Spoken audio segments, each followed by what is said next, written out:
Very excited to have you here today. Really good to be here. I have moved around. It hasn't all been a linear line on its way up. And really be willing to hold the mirror up and kind of say, how am I managing? How am I leading? What is my leadership style? The whole premise of coaching is that they have the best ideas. You have not even seen the best of yourself yet. And that's why I think conversations like this are so imperative.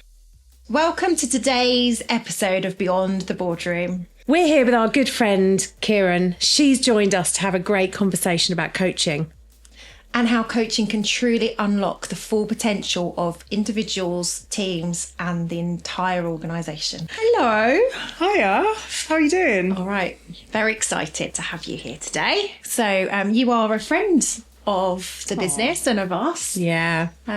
So just to introduce Kiran. Kiran is a wonderful associate that has been working with us since the summer. First met you at one of our events, and I think you just say we clicked with our love for coaching, for people. Was that after I stalked you? After you stalked us. Yeah. It's lovely to be stalked. It was quite nice, actually. So yeah, and here we are today. I think I wanted to use that manifest word. It sounded much nicer, didn't it? I know. So so that's kind of manifested into a longer term relationship with us and the business, and you're now supporting us with some brilliant culture and people activities. So yeah, really good to be here.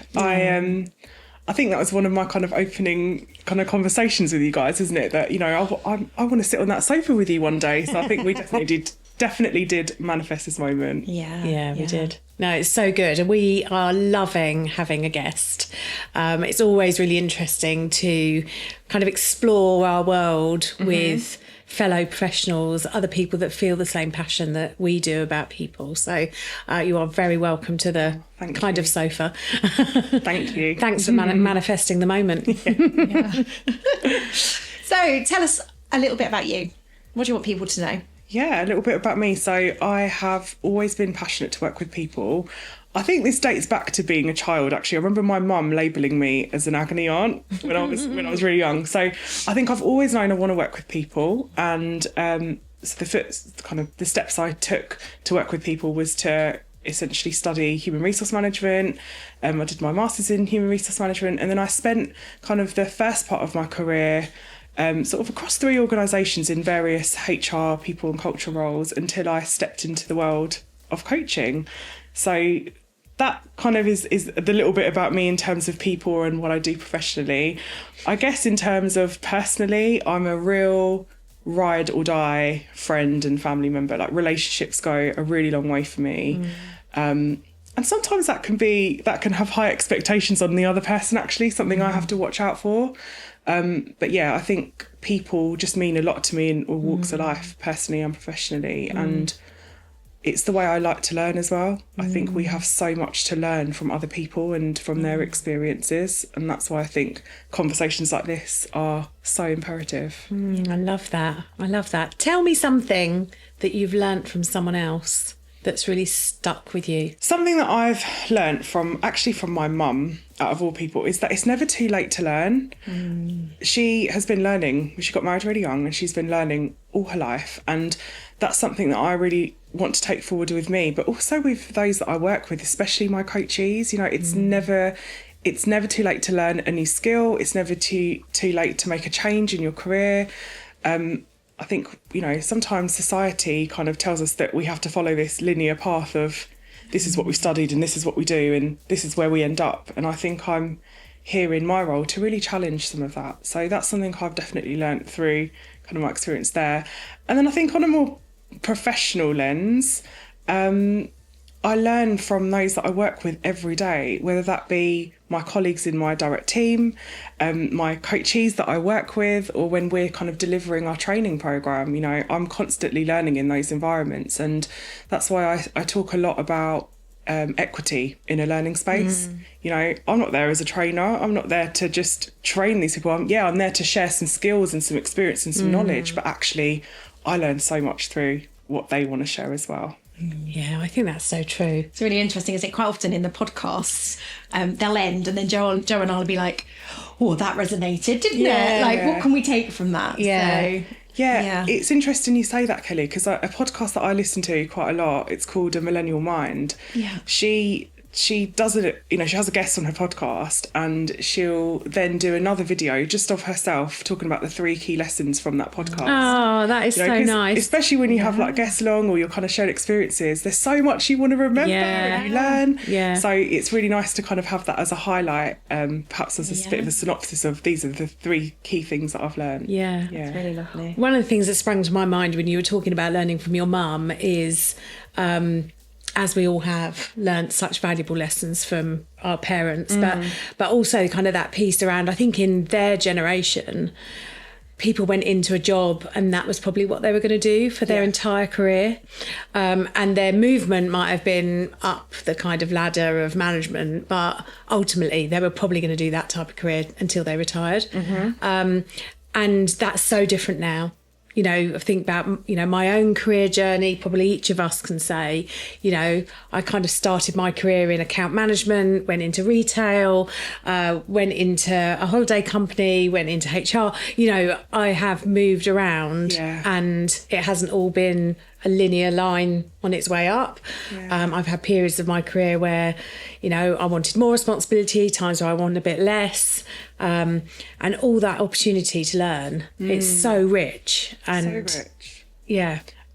And what I hear in that is a lot of choice and also a lot of resilience. But when we talk about the word resilience, it's a bit of a trendy word, isn't it? Like, oh, I'm really resilient. But actually, I think there's choice in that as well. You know, there's times where we really have to question ourselves, like, why am I telling myself I have to be resilient in this moment? Is it because I'm expected to be resilient? Do I have a choice in that resilience? Yeah. And I think you talk a lot about kind of that movement that you've had, but I think it shows real empowerment of choice and the independence to kind of take it where you want to take it. Yeah, absolutely. I remember having a conversation with a manager of mine, so my line manager at the time, and saying to her, you know, how do you navigate your career? How do you decide?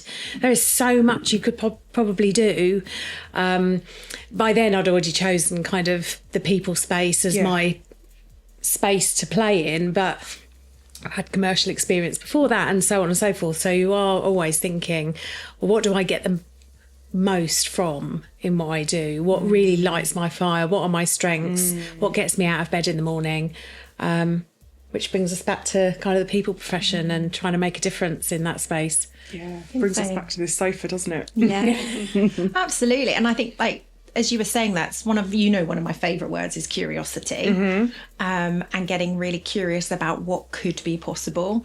And I think that's why the coaching space is so powerful, just to give people that thinking partner to get really curious. You know, you made me giggle when you were saying about when you grow up, there were these jobs, were they? Do you remember the Maury, like, for those that are old enough listening, Maury report that would tell you needed to be a doctor or an accountant, or you know, as I've grown old and gone, there's all these jobs out here that, you know, these ways of living out here that do not need to conform particularly. Absolutely. And we're going through such a kind of change in society and change in the way the world of work is gonna be. That's so true. You know, it feels like there's another kind of awakening happening almost. I know that sounds a bit spiritual, but, you know, what is there for ourselves, the people that we coach, but also, you know, if you've got children, what does that look like next for them? And making sure they've got that curiosity and kind of spirit to go find what's best for them. So They can find anything out now, though, in a touch of a button, can't they? Yeah.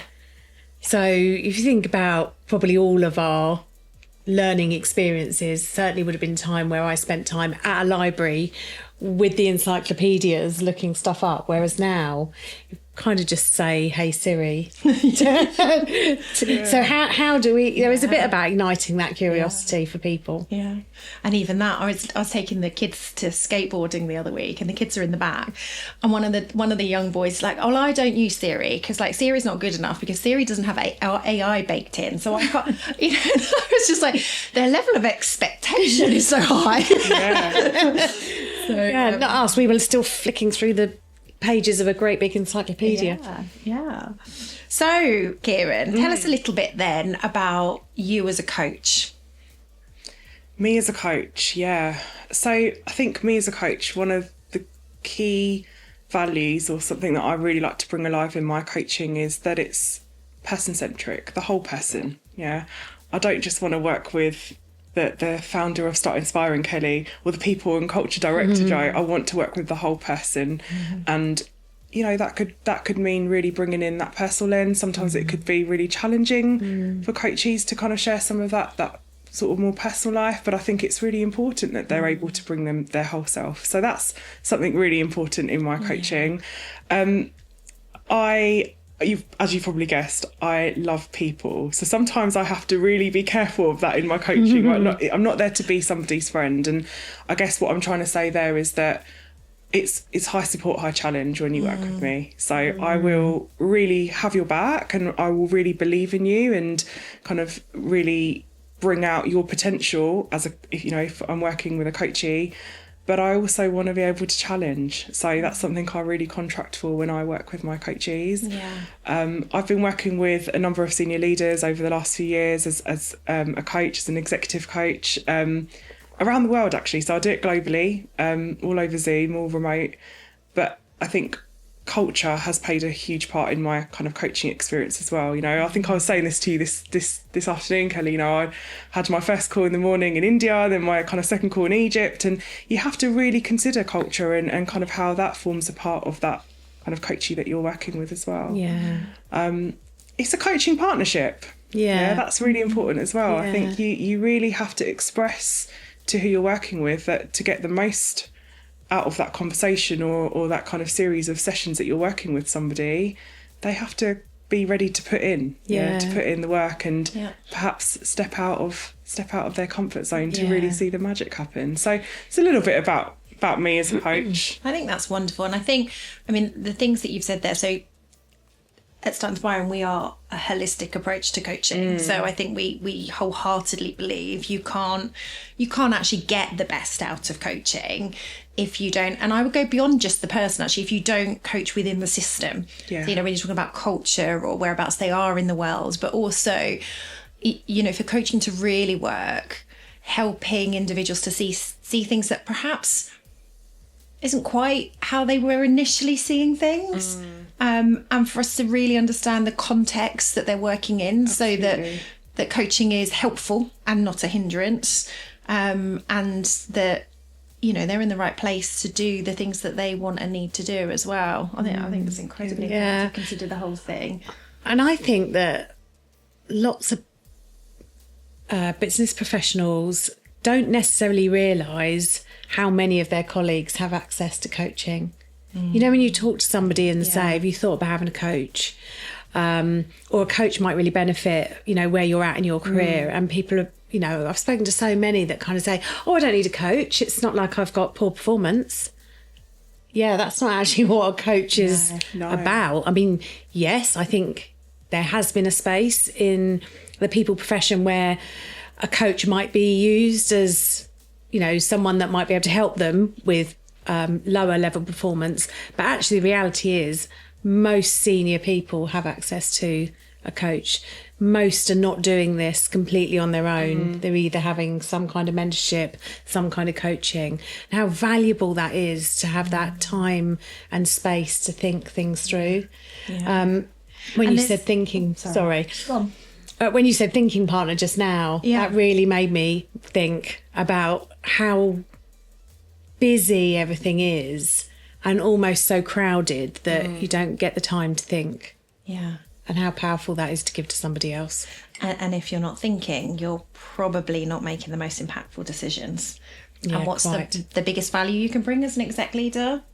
Making the absolute right decisions for the organisation. Absolutely. Yeah, and it does need that space to think, doesn't it? Joe, you touched on it earlier, probably without realising. You said, when I thought about this when I was in the bathroom. Right, and that's where a lot of our thinking happens. That's where a lot of our ideas happen, and our innovation. When you go out for a walk and you're giving yourself that real time to think. But when you're doing it with somebody to ask you the right questions and perhaps bring out this wider perspective, I think that's where the magic can happen, and actually quite often quicker than when you're doing it independently. I think to your point, a lot of seniors are senior leaders are having coaching or working with coaches.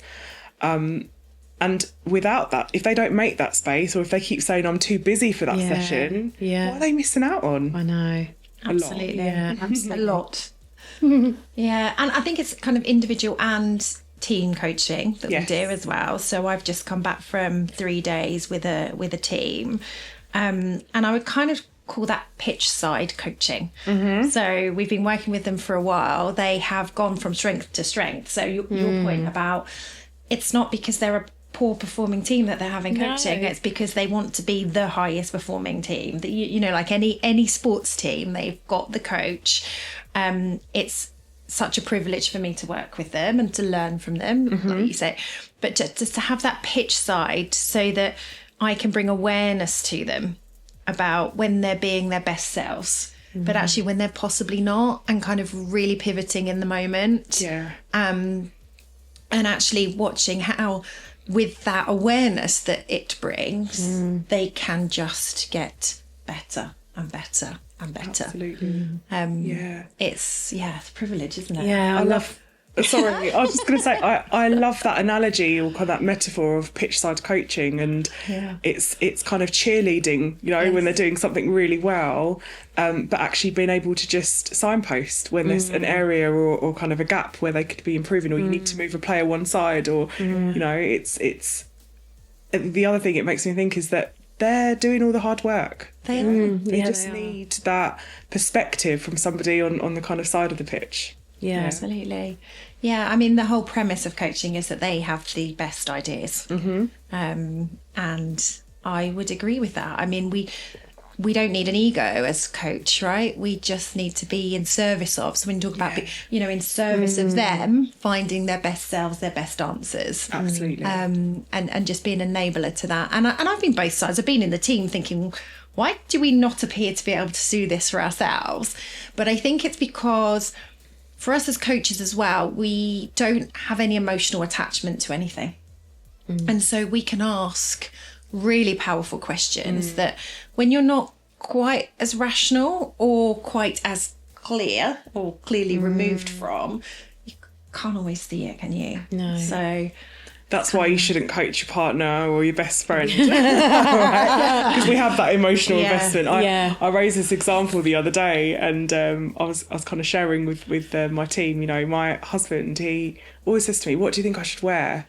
And so I always respond with, "What do you think he should wear?" And I really get him to think for himself, right? But it doesn't always work, because then we spoke about safety. So actually, if we're too emotionally connected to something, perhaps we're not as safe to kind of be, you know, less biased about it, as you touch on. So what's the power then of having somebody objective? For example, Kelly, when you're working with your team, you said you can't do it for yourselves, right? So what's the power for you and your team to have somebody objective to perhaps team coach you guys? We do, don't we? So we've got someone working with us, and it's been brilliant. Yeah, it just has. someone asking a simple question like, what other options that you're not thinking through are available to you? Yeah. Just stops you to go, oh, there's more options. Yeah. But also it does force you to spend time in that space, because otherwise, when you're, you know, running a small business, our time tends to be all about what's happening, you know, what's the pipeline, you know, all of that kind of business stuff, or we'd be talking about a client and what we're doing for them. Actually, it does make you take the time to focus on our business. And I think you're right. It's about the questions they then ask, and basically hold the silence until you've thought it through and given an answer. Yeah, absolutely. And actually somebody just asking you what else. You know, you guys could be coming up with great ideas. I say you guys, and we could be coming up with great ideas. Exactly that. Yeah. And just having someone say, okay, but what else? Yeah. And then you realise, oh, okay, there's more here. There's more space for me to do something else, you know? And the yes and game. Oh, that's what we did last week, actually, with the client. So a yes and game. That's beautiful, to just train our brains to look for the positive options and opportunities, and quieten down that kind of rather natural self to go, well, that won't work because we're so quick to go, I don't see how that would work. We've always done it like this. So yes and is a beautiful game. So the premise of yes and is that someone says something, and no matter how ridiculous it might appear in the first instance, you assume at least 10% of what they say is right. And so you acknowledge the 10 that you really think is good, and you build on it. And it just creates this lovely energy in a group. And we've done it with a couple of really big clients. Uber was one of them, Activate's one of them, and they all came out with much better ideas, which were already there. They're not my ideas. Just holding that space for them really brings Nice. when you're thinking about that, brings such strategic value to them and their business planning. It's very powerful. I know this is a bit cheeky, but we're just going to interrupt this podcast to say, if you want to build a coaching culture in your organisation, we have a number of solutions that will be able to help you. So we'd love you to get in touch. For more information about the Start Inspiring Coaching programmes, please check the show notes. So what are the subjective benefits of coaching, perhaps the less tangible, when we're talking about return on investment as a business, that really give benefits to the individual, to the business? Yeah, sure. It's a great question, and I think it's fair to say that coaching can sometimes be quite difficult to measure or kind of give those specific measures. I'll take this in two ways. So I think first is kind of like that individual, and then we can talk about teams. So I think individually it's that increased self-awareness, that kind of wider perspective, bigger picture thinking. You just touched on it briefly with the yes and kind of that blue sky thinking. So that self-awareness is the first thing I'd say. I think coaching allows you to think about your strengths in a way you can kind of look back and see, where have I done this before? Where have I survived this moment before, that I can kind of use those strengths and kind of spring forward. So I think that's another kind of key benefit. When I think about senior leadership, and we briefly touched on this before, but when I think about senior leadership, I think that it can be quite lonely. Yeah, it kind of all makes me feel a bit funny even saying that, but it can be really lonely when senior leaders are kind of having to navigate difficult situations or how to have a difficult conversation. And let's face it, nobody enjoys making tough decisions or having tough conversations.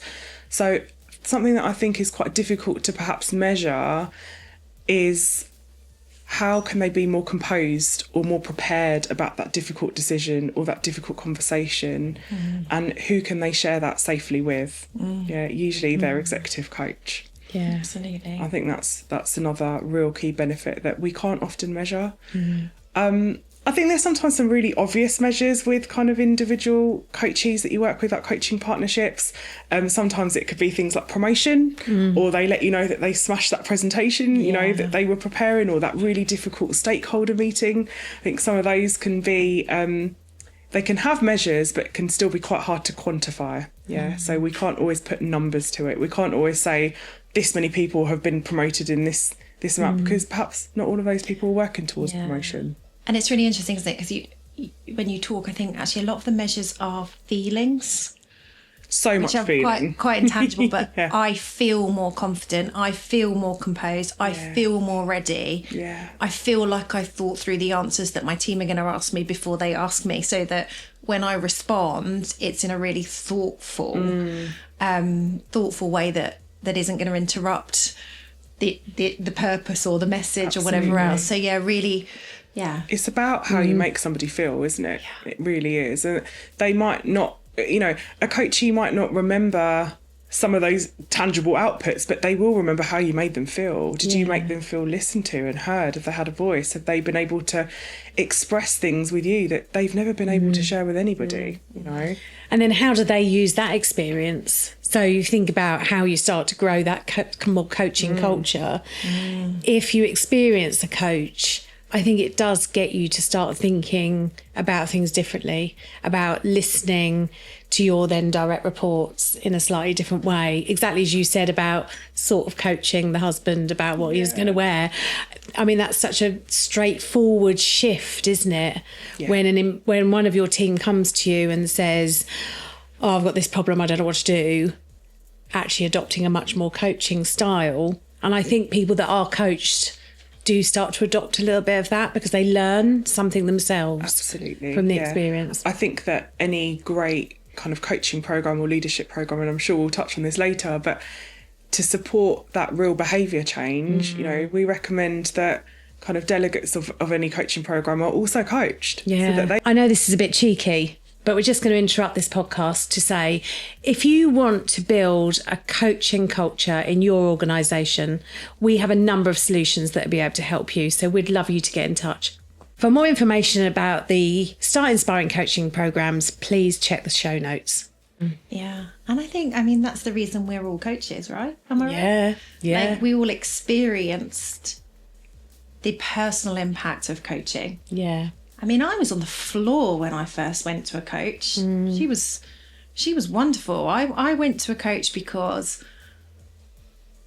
I didn't know what I wanted to do with my life. I didn't know where I wanted to be. I didn't know what type of job I wanted to do next. I just knew I wasn't very happy, full stop.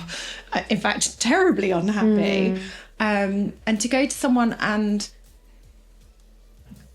have her help me articulate that. In fact, actually just bring awareness to my subconscious, which I don't think I could have done on my own. And the power of that process and the life-changing impact that that's had on me as an individual is the reason I became a coach. Yeah. And now I do this for other people. So, like, kind of similar incredible. for yourselves. Yeah. So, Yeah, it's really incredible to hear that. And I think a really important component, I'm sure we'll touch on this after, but when you think about finding the right coach for you, it's about finding somebody you can have a rapport with and perhaps some of those shared values, but actually really someone who's going to challenge you and really challenge your thinking, and they'll push you further. And perhaps for you, Kelly, it was really challenging some of your perceptions or assumptions about where you wanted to be and what you wanted to do to get you to where you really needed to be. Yeah, I think I've probably experienced both. I would say that individual built me up first, which was just wonderful. Yeah, really good. But my dad used to talk about, because my dad used to be a coach too, used to talk about being your unreasonable friend. You know, that one, and the way I think about it now is that one that when you put a dress on and you say, does this look okay? The coach is not the friend that says, yeah, you look lovely, babe. The coach is like, wow, what do you think when you look at this, and this? And you know, just have this lovely way of helping you to see the reality that is. Yeah. The holding the mirror up. Yeah, I mean, you asked me literally. horrible questions. Like really deep, reflective questions where I have to do hard work. And they're the most powerful, they are the best questions too. Yeah. And yeah, really grateful for that. Oh, you're welcome.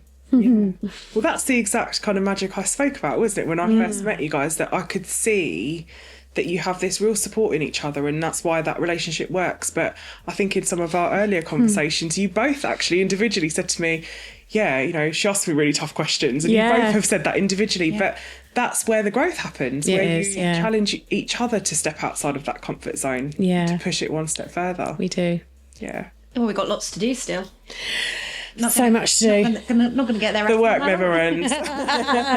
So, some lovely advice then from you about what you would recommend someone to look for in a coach. So, really, that rapport, that trust. We've been working together on coaching and leadership programs as well, and you did say we would circle back to that. So, talk about our approach from a coaching perspective, and also, the type of impact that these programs are having when we're running them. Yeah, I think that businesses and leaders, organisations are, hopefully they are beginning to realise that people are everything, and that our investment in people is imperative. I think that a lot more organisations now are seeing that real investment in leadership programmes, but specifically that skill of coaching. A lot of organisations are now looking to work with senior leaders that are able to coach. And the reason for that is so that we can empower others, right? We can really believe in their talent. We can nurture that talent for them to grow, to give back to the organisation, to have more of a voice, but also that permission to try and perhaps it not work out. A lot more ownership, I think, is key. I was thinking about an experience I had in an organisation many years ago, and they were fairly traditional, it's fair to say, and they used to have a staff forum, right? So think about that. If we zoom out and think about a staff forum, it's very hierarchical. So you've got someone who's got a problem, they're going to come and moan about it, and you've got somebody somewhere that says, yes, we can deal with that, or no, we can't. Yep. Yeah, but there's no ownership in that. There's no innovation in that.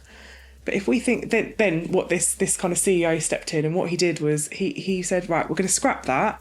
And if somebody's got a problem, they need to be the ones that are able to really think about it, perhaps suggest the solution, lean on the support that they need, but they will own the actions underneath what it is that they're looking to change. And I was just thinking about that on my drive here. Actually, I was thinking about that, and it really made me think about what coaching cultures can unlock. But in order to do that, leaders need to know how to coach. They need to know what those key elements of coaching are, to be able to listen more. What does active listening truly mean? Are we dialing down some of that internal dialogue or that judgment? So that's something I think a coaching program can truly unlock. How we're actually building rapport. Are we going in at the right level?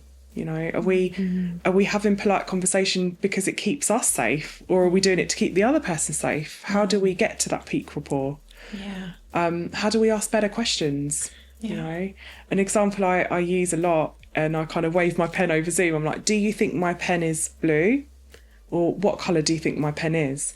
And it will hopefully get you to a similar outcome, but actually you're really enabling the other person to think for themselves. And these are skills that we really need to share with other managers and leaders. And encourage them to flourish. I think, if we think about one of the main reasons our clients come to us, it's because they feel like all the answers are being requested of the very few people at the top, and that they're becoming the blockers, if you like, or the organisation can't move forward, or a CEO is coming to us saying everybody needs me to tell them what to do, or needs me to kind of have all the answers, and I desperately need the team below me to have answers. And the reality is 99.9% of the time they do have the answers. And so helping those leaders ask the right questions, as you say, and elicit the true capability and potential of their organisation, and then just move out the way is wonderful. They're able to release a lot of that dependency, right? And And get the empowerment that they're really seeking. But that takes change, a pivot, a shift in approach to enable that. Because I think as well, the other thing then that happens is you kind of got to prepare the people around you for that pivot. Because otherwise they'll be going, oh, you want me to do what? Well, we see it, don't we? Talk a lot about transactional analysis, don't we? So kind of parent-child cultures, and moving, as you say, both parties to adult. Absolutely. So stop responding like a parent and you will have less children, and vice versa. But that's a skill set in itself. Oh, it really is. It is a skill set, but I also think it's really important to acknowledge that it's hard. Kind of really being willing to go onto a coaching program, like the Start Inspiring coaching program, and really be willing to hold the mirror up and kind of say, how am I managing? How am I leading? What is my leadership style? And how do I pivot to more towards a coaching leadership style? And what do I need to let go of? Why do I like giving all the solution? Does it make me feel really good? What's my ego telling me about that? We'll talk about heroes a few times, don't we, and their capes. So all starts with me. Doesn't it? Absolutely. So if you were to reflect back, what's your kind of biggest coaching experience, your highlight of your coaching experience maybe that springs to mind when you think of it? Oh gosh, so many moments, I think. So it's hard to kind of pin it down to one. I'll answer this in a couple of layers, actually, Jo. So I think, first of all, as I spoke briefly about earlier, you have some of those kind of key measures, right, where somebody said, oh, I've got a promotion. That's what I was working towards. Or, oh, I went and did really well in that meeting that we spoke about last week. Some of those easy to measure kind of defined outcomes, they make me feel good as a coach, and they do. We have feelings as well. We try and say that our emotions are not involved, but of course we want to celebrate the work that our coaches do in that partnership. So they're always good stories. But I think for me, what kind of some of my real key highlights are when I work with senior leaders who share with me things that they've perhaps never shared with anybody, right? And that's usually about self. Yeah. And, you know, when you hear kind of senior leaders or anybody that you work with talk about, oh, well, I'm struggling with my confidence because of this. Yeah, I'm not feeling confident about this. And it's where you really have that permission to sort of step back and understand, what does confidence mean to them? And perhaps they're sharing with you things that they didn't even realise or they've not vocalised before. Yeah. That for me is extremely memorable. And the other is where you have kind of that change, that shift that they discover, that magic they discover in their sessions, but they can apply it at home. Yeah. You know, where they say, oh, I'm having better conversations with my family, my friends, my partner, my children, you know, just through the work that you do. So for me, it's far beyond just work. It's the change that we enable as coaches, but it impacts every angle, every avenue of their life. It's really hard to pinpoint one example, and I think from a sake of confidentiality, I don't want to ever be too specific either. Quite but right. I think it's that. It's where they're really putting in the work to really drive that change for themselves. That's lovely. I really like that kind of human change, but I always then take a step back and kind of go, actually also talking about society change, aren't you? So actually, if every human changes a little, you know, you've got that kind of mass of making society better. And often when you're in an organisation, you're talking about that at an organisational level, but of course we are not only the person we are at work, we are whole selves. So that then starts to change the conversations we're having at home and with our children, and then them changing the way they, the course of their future. Yeah, absolutely. It's ripples, isn't it? It's the ripples that you create. And we don't talk about that enough in, you know, when we talk about our kind of coach program as well. You may have 10 delegates on a program, but you can't ultimately measure how many ripples that's going to create outside of that. So it goes far beyond just some of that learning in the room. It's okay, now who will they have conversations with that can create some magic elsewhere? And they're some of those benefits that can't always be measured as well. Right? Absolutely. It's beautiful. The ripple effect. So Kiran, it's become a bit of a tradition for us to ask our guests if they have a question for us. Would you like to ask Jo or I anything? So Jo, you've mentioned to me quite a few times now that you're also a coach. So how do you start inspiring in your coaching partnerships? Ooh, that is a good question.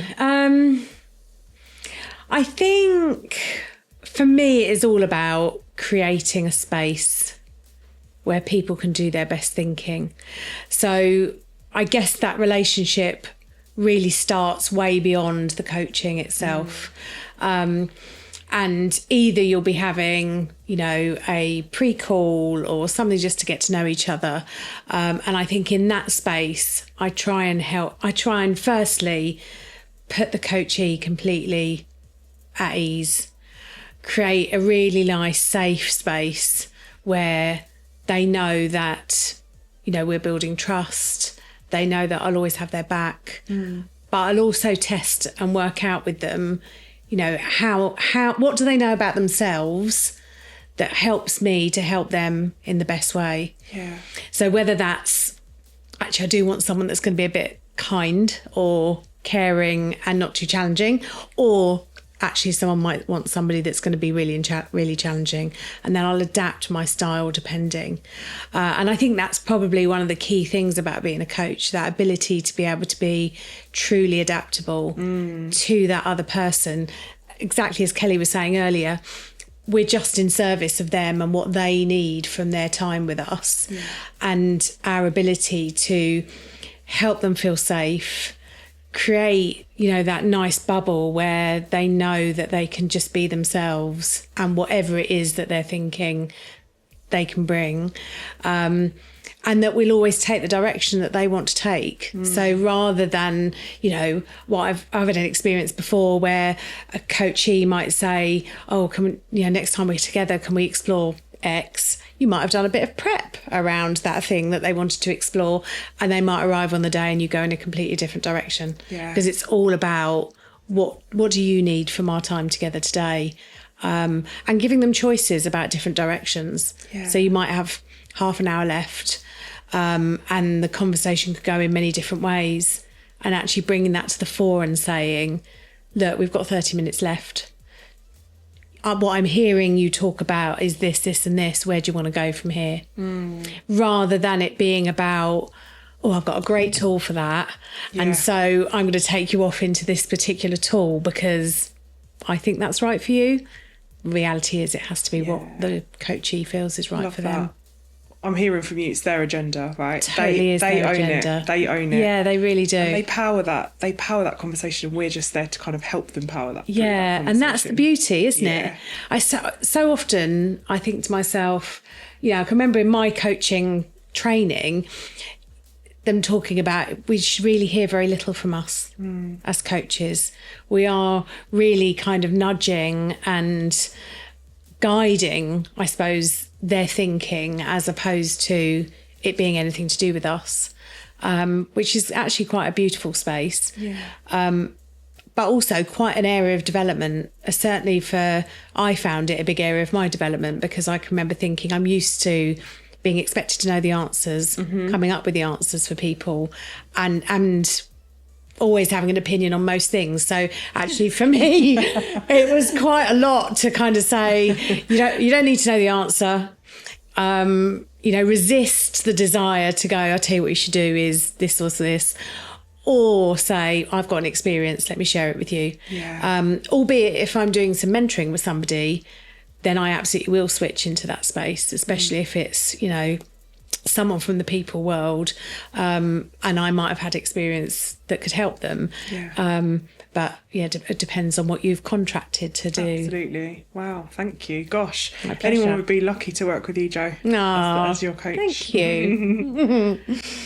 And Kelly, if you were pitching to one of your clients or a series of your clients why they should invest in coaching or coaching development, what would be your kind of highlight that you'd want to share? I mean, what came to mind immediately, I'm not sure if I'm great at pitching, if I'm really honest, but what immediately came to mind was you have not even seen the best of yourself yet. And if you really want to see what you have got in there as your full potential, get a coach. Simple as. Just work with someone that can help you be the best version of you personally and professionally. And it's almost like a personal trainer.